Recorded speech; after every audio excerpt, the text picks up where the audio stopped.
Problems, your shortcut to prominence. Problems, your shortcut to prominence. Can you believe it? There is a shortcut to prominence. Some people are trying to achieve prominence through their hard work only. Other people are trying to achieve prominence just by working and working and working. Other people are trying to achieve prominence just through faithfulness, by being faithful to one thing or the other that they are doing. But there is actually a shortcut to prominence. And the shortcut to prominence is problems. Problems are shortcut to prominence. I mean, you tell me how else Joseph would have come to prominence if not through problems. If he had relied on his own might and on his own power and on his own work alone, if not because he has solved the problem, I don't see anyhow Joseph could have been so prominent. But when, it is the problem that you solve that determines your significance. It is the problem that you have dedicated your life to resolve that determines your prominence. Now, I'm not talking about the problem that you have in your life. I'm not talking about your problems, but I'm talking about the problem that you have decided to resolve. I'm talking about problems and issues and situations and circumstances that you have decided to find answers for. I am talking about circumstances, problems, issues, challenges that you have decided to bring solution to bring answer to.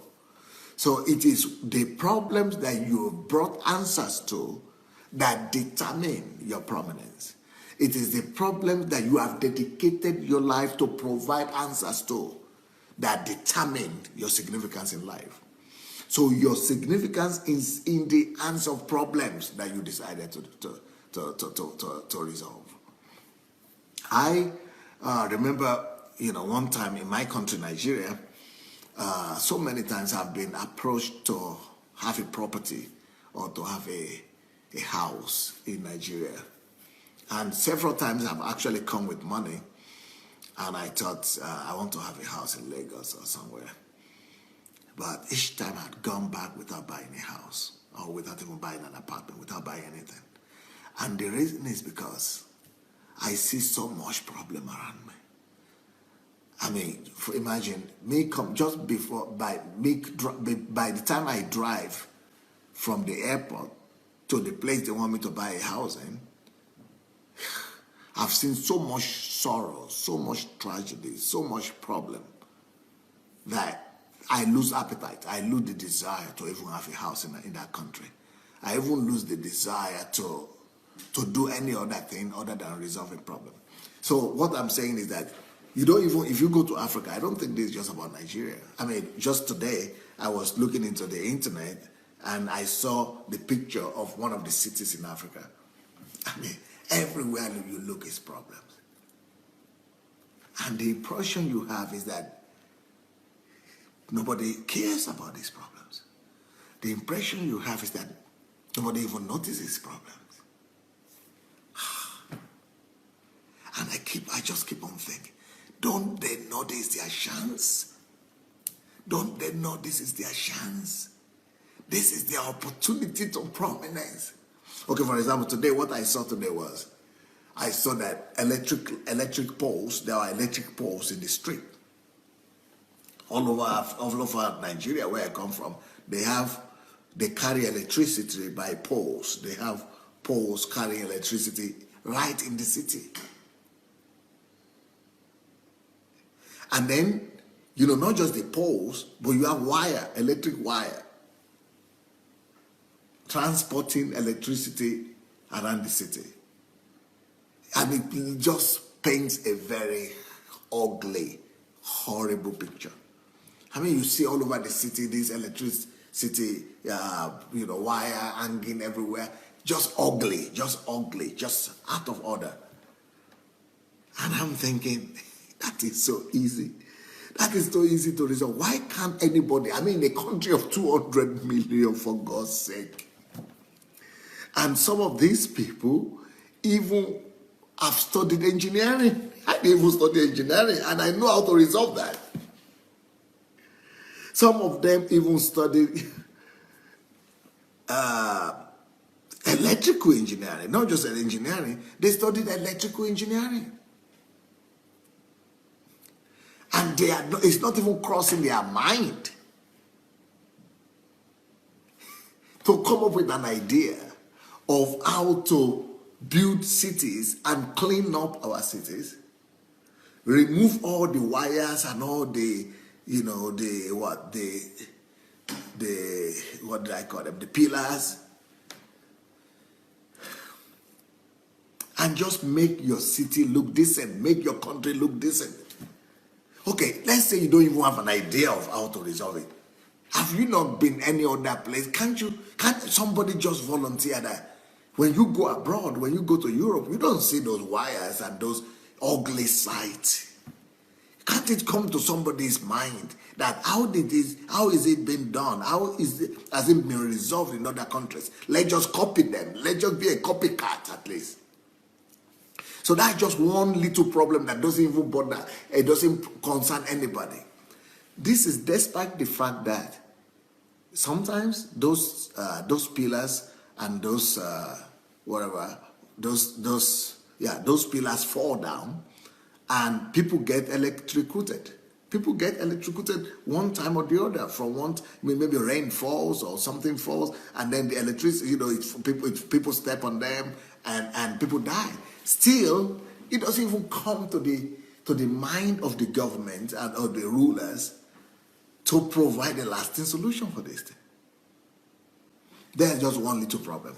Then, can you imagine? I have like maybe $100,000 or a few $100,000 in my pocket or in my account, and I'm driving to Nigeria. I mean, not driving. I'm in Nigeria already, driving to go and look at the house that I'm supposed to buy. Then they take me into some estate, they call them estates, where they are just, good, decent, like European-style houses.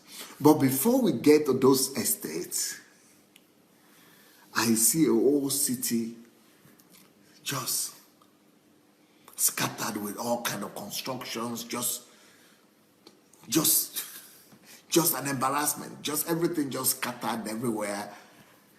And nothing decent, nothing really makes sense. Everything is just looking untidy, out of order. So one day I was traveling with my friends, and my friends were from America. I mean, they live in America, which is even more organized than Europe, which is more organized than at least in Russia, where I live.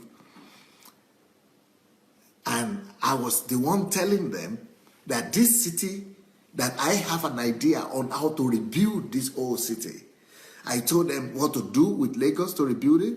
I told them what to do with the other cities we are in, Abeokuta, Ijebu-Ode, all these old cities, that we can actually rebuild them and make money out of them in the process. And nobody is even thinking about that. It's no problem there was no planning. Yes, there was no planning when they were built. But every city you see in Europe today has been rebuilt. London has been rebuilt so many times. Berlin has been rebuilt. Frankfurt has been rebuilt. Paris has been rebuilt. But why? And it's so easy. In fact, I even told them how to even make money out of rebuilding process. I told them that I had an idea and we could do that. One of these pastors from Atlanta, he was so hungry. He was so fascinated by the fact that I'm saying things that nobody is even saying, nobody is even thinking about.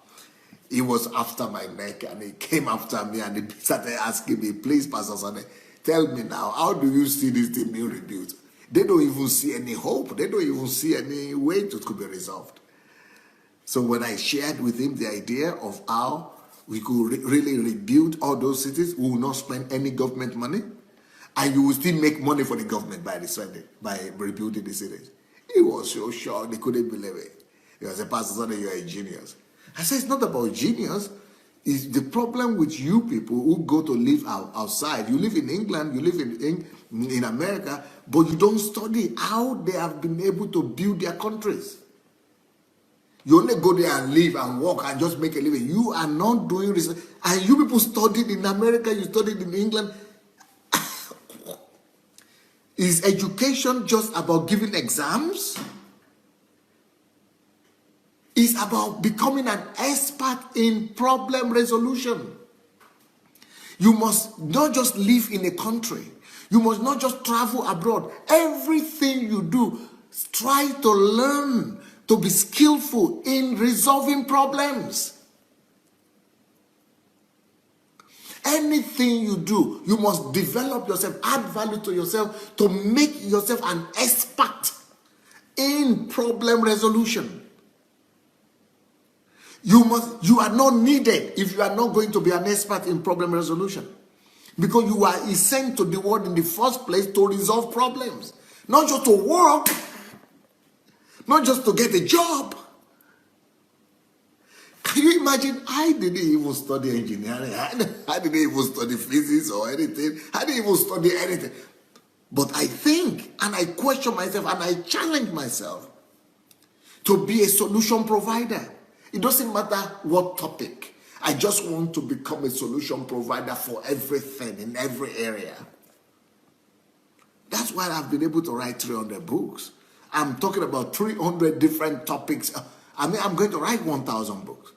Maybe more than 1,000 books on different topics. That's why you keep on coming back to my platform and you keep on hearing different topics. Why? Because I develop myself. I push myself to become expert, to become skillful in problem resolution, in bringing answers, in supplying solutions to any given situation or circumstance that we find ourselves in. Another one of my friends,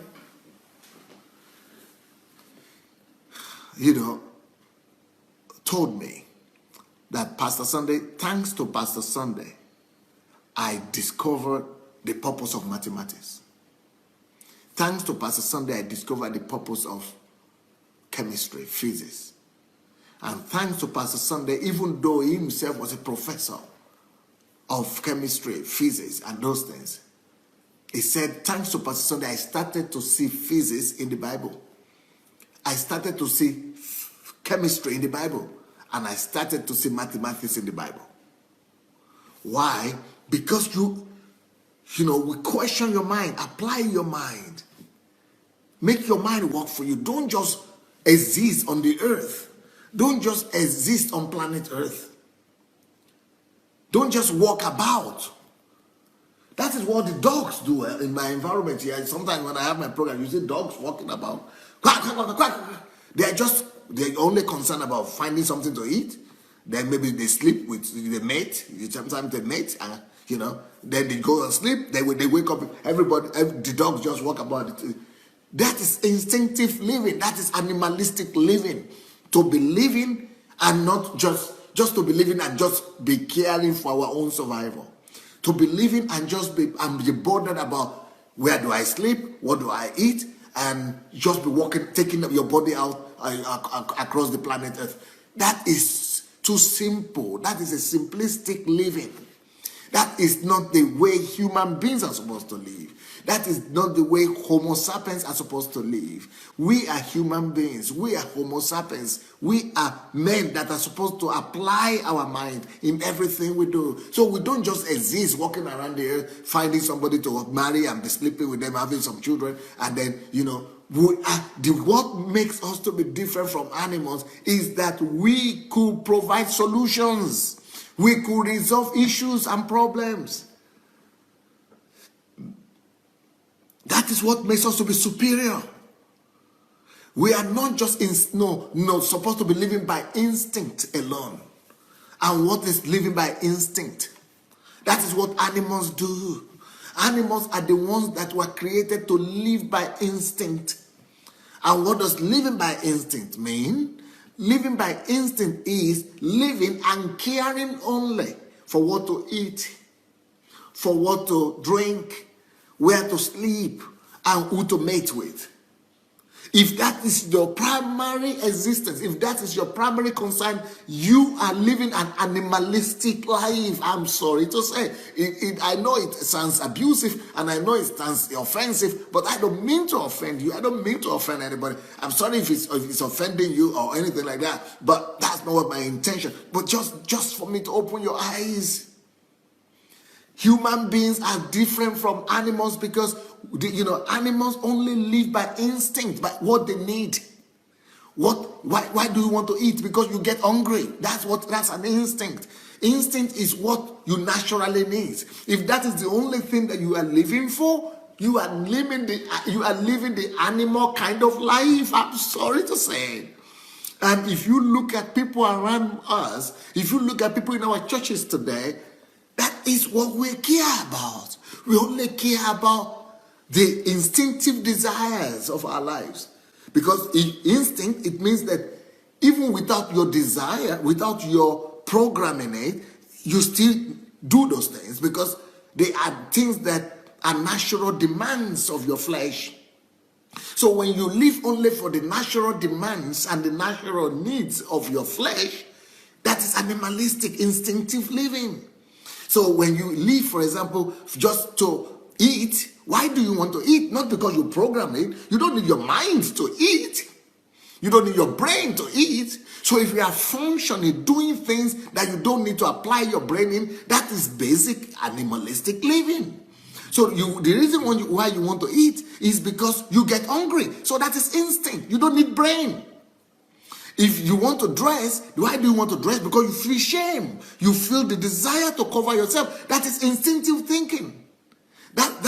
Those are elementary thinking. You don't need your mind for that. So if you are a human being, why then do you need your mind?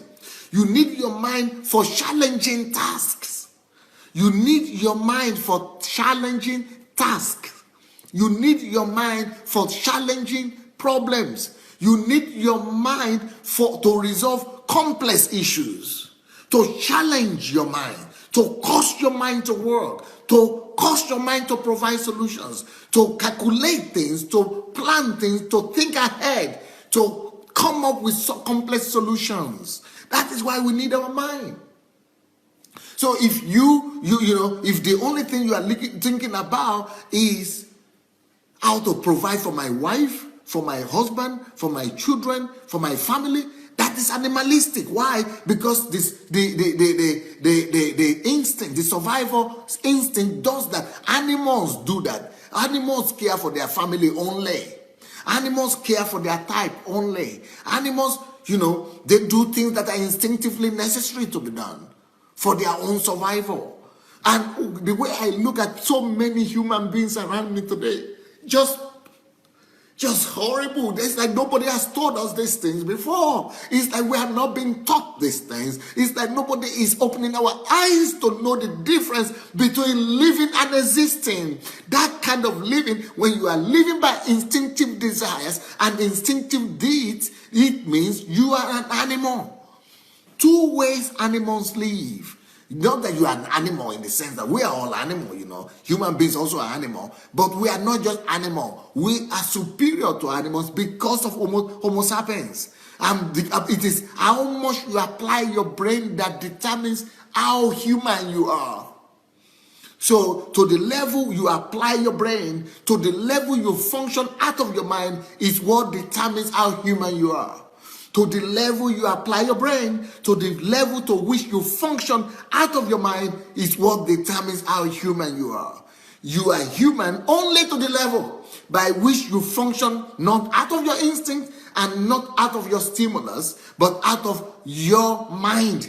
It is to the level you function out of your mind that determines how human you are. You now discover what a tragedy it is when we are being told, and when we even go to churches, and the only thing they tell us is, oh, God will give you breakthrough today. Oh, it's about survival. Oh, you will get your miracle today. Oh, you get your healing today. Oh, you get your something today. Oh, they are not asking you to provide solution to the daunting problems of your nation. They are not asking you to think and use your mind to provide solution to the problem of electricity, infrastructure, to the problem of hunger, poverty, to the problem that are inundating the nation, the world in general. They are not asking you to go beyond just your instinct and stimulus. They are not asking you to forget about egocentric desires and begin to think about the larger good of humanity. They are not telling us to do anything like that. They reduce us. They reduce our value. They reduce our essence. They reduce our significance. And they just reduce us to becoming church members alone. They only reduce us to just come to church and sit down and not do anything. They only reduce us to those who just go to job and go to work and bring tithe and offering and just come and sit down in and out every Sunday. Come and sit down, bring tithe and offering, and not be challenged to do something of significance and of prominence to our world. Unfortunately, religion reduces your value. Religion reduces us when it doesn't challenge us to go and resolve problems, to go and resolve issues, to go and bring solutions and answers to the daunting problems of our age. Religion reduces our significance.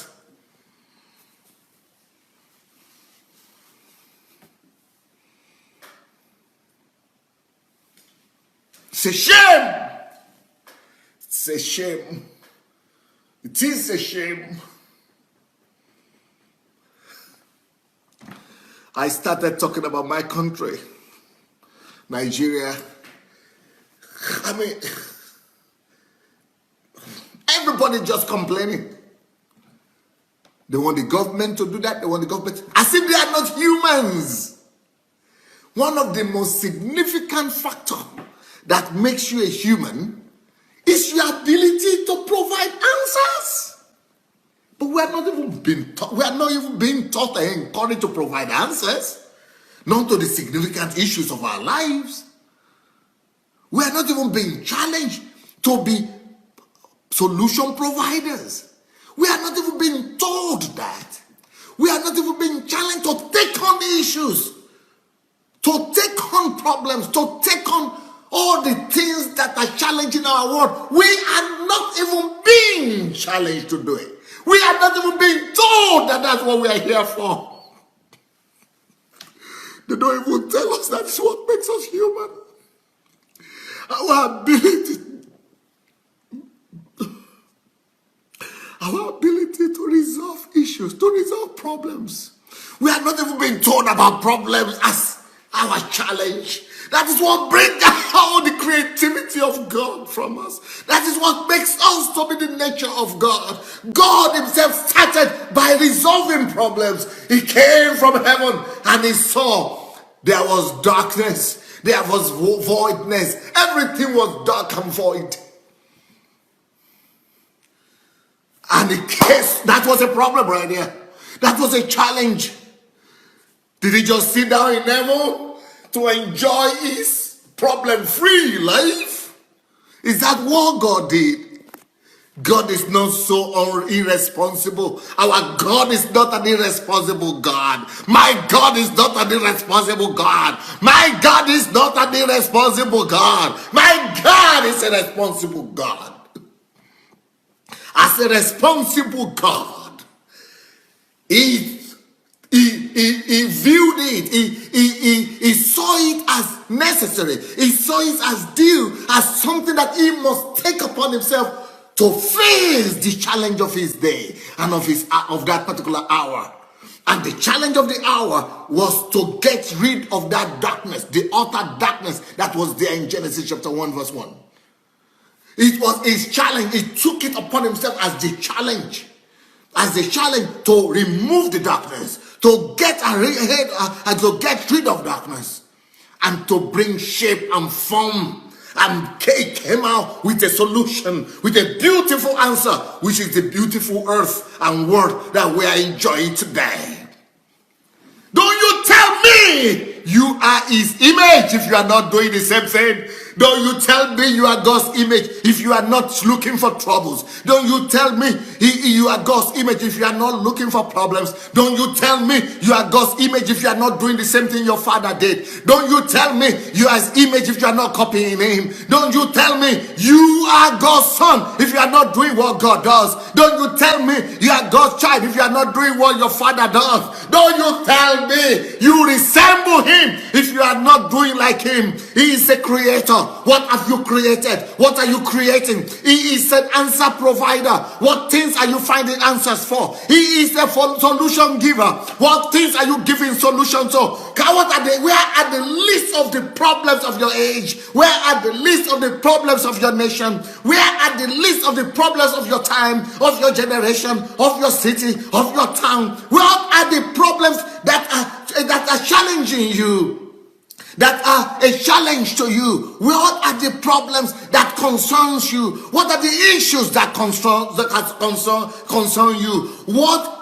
What things are you doing to bring about solution, answers, and lasting, resolution to those things? That's what God did, and that's what God still does today. That's why He's the answer. That's why He's the creator.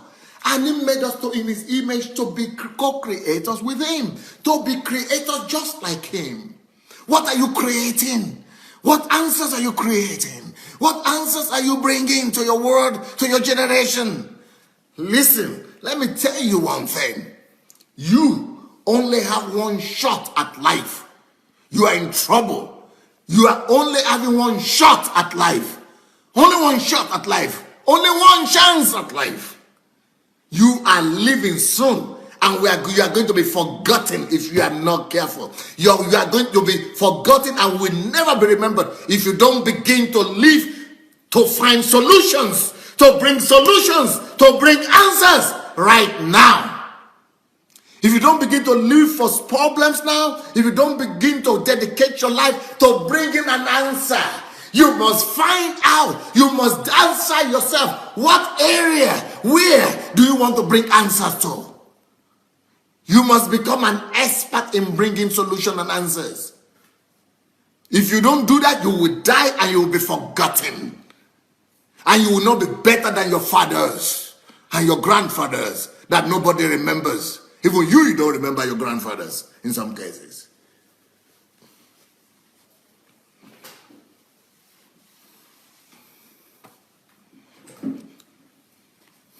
God is a low solution provider. That's His nature. And I suppose we're His children. I suppose it's our Father. How do you resemble God? Tell me how you resemble Him. Do you resemble Him in providing answers? Do you resemble Him in supplying solutions? How are you equipping yourself to be able to do that? How are you equipping yourself to be able to do that? How do you push yourself? How do you educate yourself? How do you work on yourself to be able to bring lasting solution to something, at least find something? Will you be able to lift up your head and your eyes and quit just living for yourself and your family? That egocentric, stinking living. This is stinking living when you just live egocentric, selfish life. It's stinking living.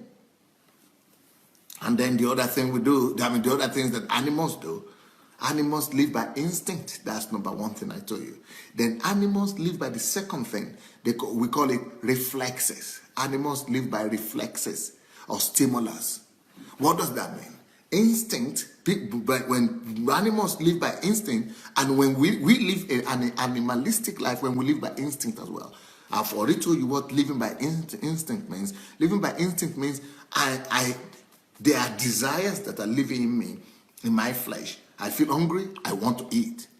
I feel sexual urge, I want to go and sleep with somebody. I feel the need for shame, feel shame, I want to cover my body. Those are just instinct. I respond to the natural animalistic desires of my body. That is instinctive living. I want to protect my family. I want to care for my family. Those are instinctive animalistic living. That is the first level of animals' life. Animals live by other qualities as well. The second level or the second factor of animalistic living is living by reflexes. Living by reflexes means living by feelings. Just what I feel like doing, that's what I do. So I don't live by principles, I live by feelings. So if I feel like going to church, I go and try to go to church. If I feel like doing good, I go and do good. If I feel like smiling, I try to reflexes. I just reflect what I feel. That's what animals do. They reflect, they feel from the neck. They reflect, they feel, they sniff, and they do what they feel like doing.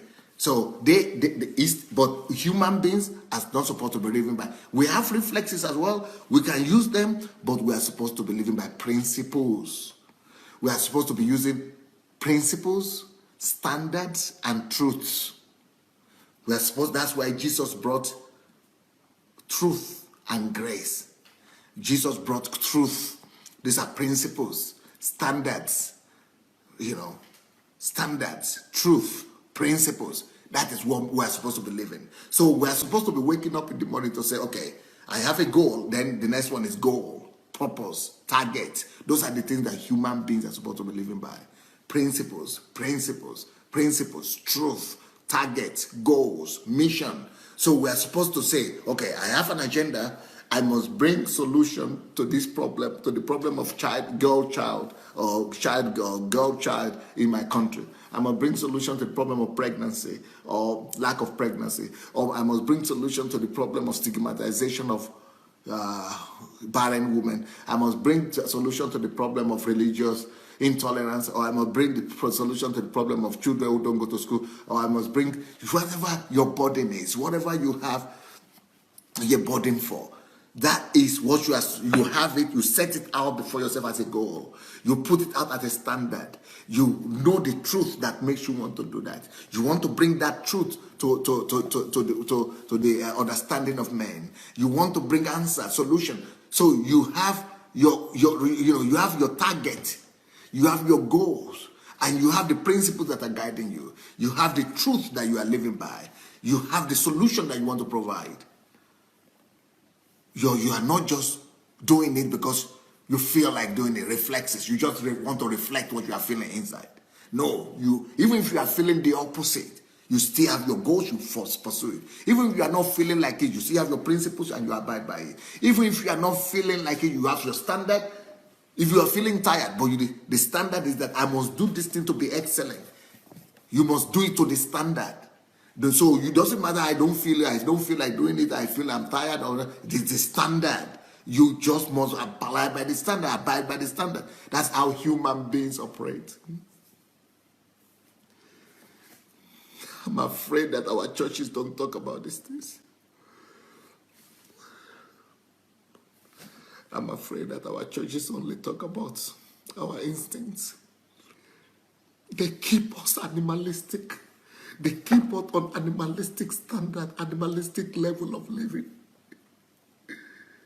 They don't talk to us about standards. They don't talk to us about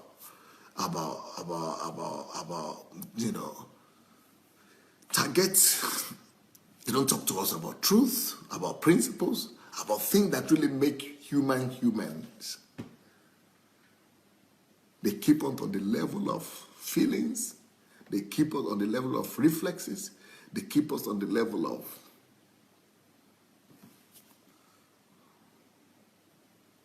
instincts.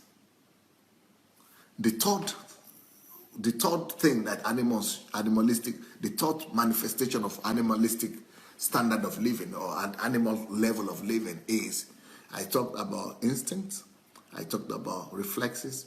The next one is stimulus or stimuli. Animals live by stimulus. And what does stimulus mean? It means you are stimulated before you do something. When you are stimulated, you do it. And many of us, we are not living by our own standard. We are not living by our own goals. We are not living by our own vision and mission. We are waiting for stimulus. We are waiting to be stimulated. We are waiting to be stimulated by something, either by punishment or by love or by reward. We are waiting for stimulation and stimulus. Those are the standards, the animal standard of living.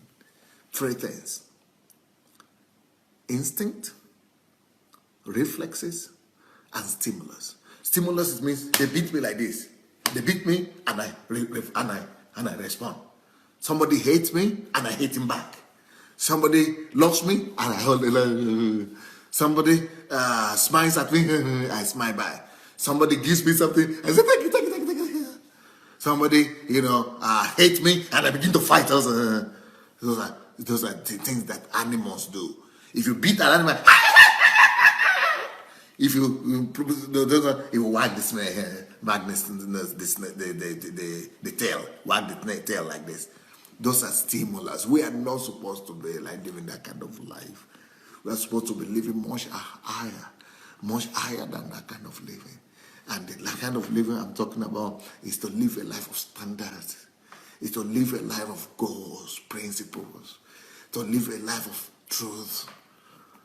And if you are living a life of conscious living like what I'm talking about like this, then you will be targeting problems from morning till night. You will be perfecting yourself, working on yourself to know how better you could become solution. You could become solution provider, answer giver, and problem solver. Then, as you solve problems, you become human, fully human. But besides that, you come to prominence. You come to prominence. I mean, look at Adam and Eve. Solving problem. They solved the problem of reflecting God in the flesh. That's why they are still prominent today. And their prominence is thanks to the problem they resolve. Your prominence depends on the problem you will resolve on the earth. You are going to be remembered either by the problem you solved or by the problem you started. Either by the problem you created or by the problem you started. So what are you resolved? What problem are you living to resolve? Enoch resolved the problem of man walking with God. Abel resolved the problem of serving God and sacrificing to God. He resolved the problem of sacrifice to God. He showed us what it means to truly sacrifice for God. That's the problem that Abel resolved. He resolved that problem. Enoch resolved the problem of walking with God, that it is possible for human being to discover God and to walk with God on earth by faith. That is a problem that Enoch resolved for us. And thanks to him, we know it is possible for a human being to walk with God today. Abraham started a new generation. He told us and he taught us through his example that we, a human being, could start a new generation of race, a new race of people, a new generation of people by faith. That man could believe God and go and inherit a distant city, a new nation that has not been built. That one person could believe God to be from one person become a whole nation, and that one person could believe God to become a blessing to the whole world. That is the problem that Abraham resolved for us. Every human being that is prominent, every human being that you remember, they are only prominent because they resolve one problem or the other. So what problem are you going to resolve? What problem are you going to be prominent for? What problem are you going to be remembered for? Sarah, she resolved the problem of giving birth to a child in hopelessness. She resolved the problem of hopelessness. When all hope was lost, she believed God with a husband and carried through a child at an old age. Why? Because he believed God. She believed God. She believed God. Moses resolved the problem of how a nation could be delivered. He showed us that a whole nation could be delivered from whatsoever bondage that might be, that one person could become a deliverer of a nation. He showed us the example. He resolved the problem to make us know that it is possible from now. We all could become deliverers of nations if we only believe and follow his example.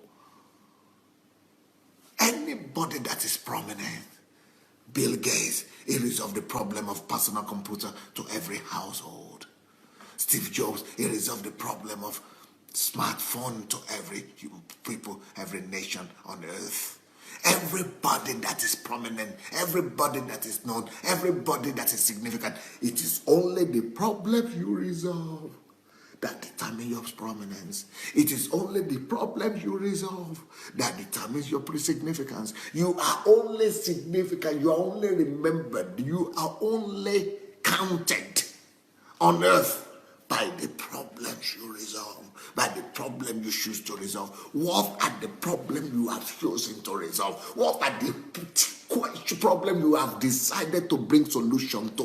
What are the problem you have decided to eradicate in your own time? What are the issues you have decided to dedicate your life to? What are the problem you have decided to take on head-on coalition, head-on challenge? What are the issues you have decided to devote your life to resolving? What are you going to be remembered for? What are you going to resolve with your life? These 70 years of life, of living that you have been given to, what is the result it's going to produce? What is the answer it's going to carry?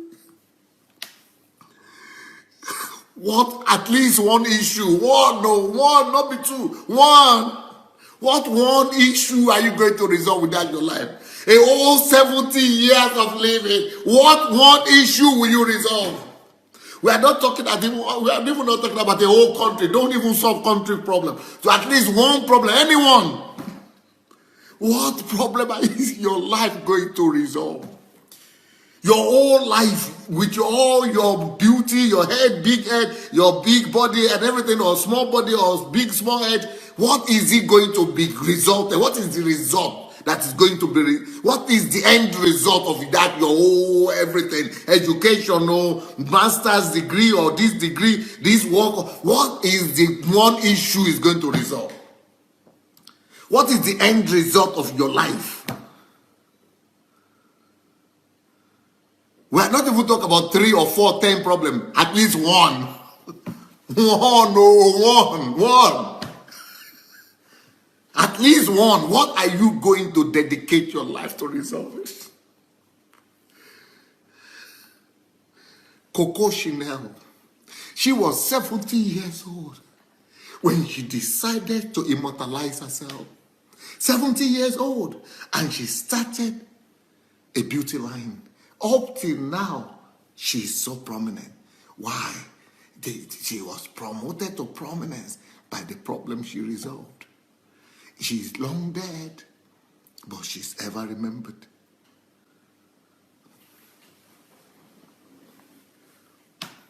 What are you even here for in the first place if you are not going to resolve problems? I'm sorry.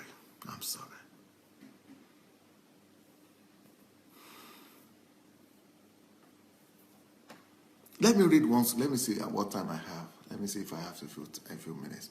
Just a few more minutes I have. Okay, let me try to read a scripture for you here. In Mark chapter 1, from verses 21 to 28. Then they went into Capernaum, and immediately on the Sabbath, he entered the synagogue and taught.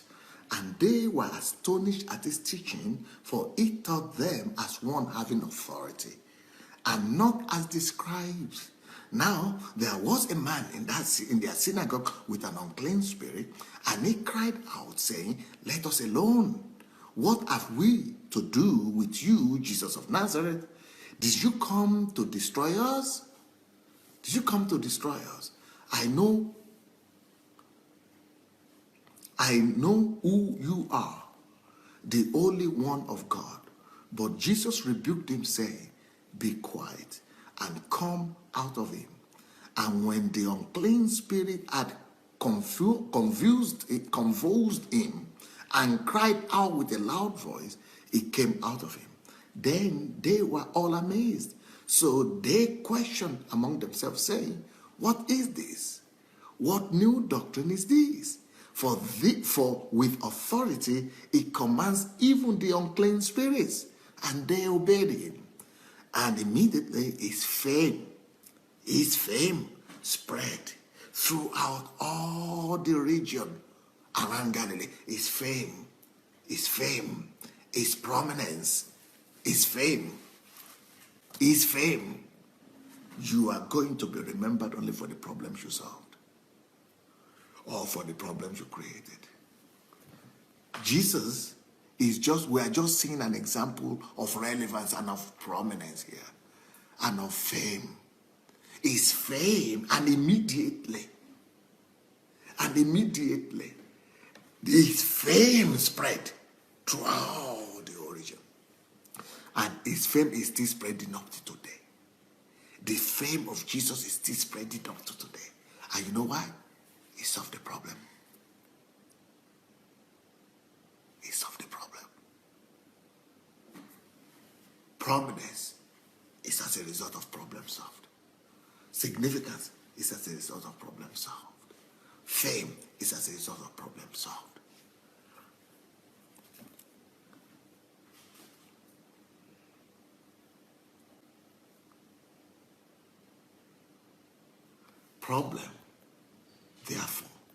Problems, therefore, is a shortcut to prominence. One day, it just appeared one day, because he was in the mountain and praying for 40 days. He just appeared one day. I mean, he has not been there for 10 years, 20 years doing this and that. Just one day like this.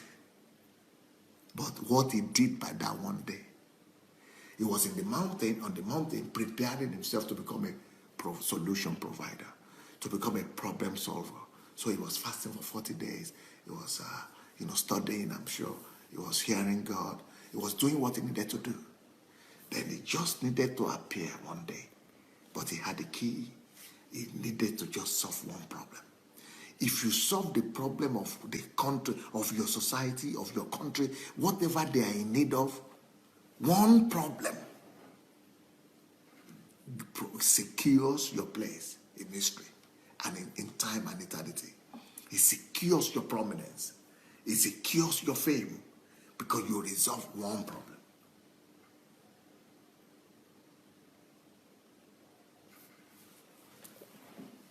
It's not long. So my question to you is, what problem have you decided to dedicate your life to resolving? What issue? That problem will become your shortcut to prominence. That problem that you have decided to resolve is what will cement your name in time and eternity. That problem that you have decided to resolve is what will make you to be remembered. That problem that you have decided and dedicated your life into resolving, it will become your monument. Jesus spoke about it, and he said, live your life on earth, gathering your treasure in heaven. Make sure that the life you are living on earth, the time you are given to live on earth, is an opportunity for you to fill heaven with your own treasure. So where your heart is, that is where your treasure is. Where do you put your heart into? What problem have you decided to commit your heart into resolving? That will become your treasure in heaven. What problem you have decided to resolve, what problem you have dedicated your life and your heart to resolving, will become the treasure you will have in heaven. He said, gather your treasure in heaven, not here on earth where everything just passes and goes away. Dedicate your life to something significant, to something worthwhile. Resolve a problem. Identify something. Take on something. Give your life to something. Start living. Stop existing. Think. Use your mind. Homo sapiens. Think of what you could do. Make a difference in your world. I'm sorry. I'm sorry. I've got to stop. I think a word is enough for the wise.